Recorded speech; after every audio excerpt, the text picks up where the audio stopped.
اور ہم نے فرعون کو اپنی سب نشانیاں دکھائیں مگر وہ تکذیب اور انکار ہی کرتا رہا۔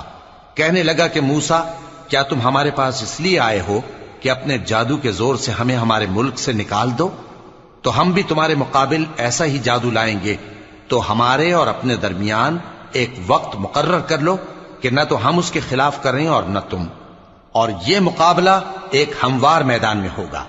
موسیٰ نے کہا کہ آپ کے لیے یوم زینت کا وعدہ ہے، اور یہ کہ لوگ اس روز دن چڑھے اکٹھے ہو جائیں۔ تو فرعون لوٹ گیا اور اپنے سامان جمع کر کے پھر آیا۔ موسیٰ نے ان جادوگروں سے کہا کہ یہ تمہاری بربادی ہوگی، اللہ پر جھوٹ نہ باندھو، وہ تمہیں عذاب سے فنا کر دے گا، اور جس نے جھوٹ باندھا وہ نامراد رہا۔ تو وہ باہم اپنے معاملے میں جھگڑنے اور چپکے سرگوشی کرنے لگے۔ کہنے لگے یہ دونوں جادوگر ہیں، چاہتے ہیں کہ اپنے جادو کے زور سے تم کو تمہارے ملک سے نکال دیں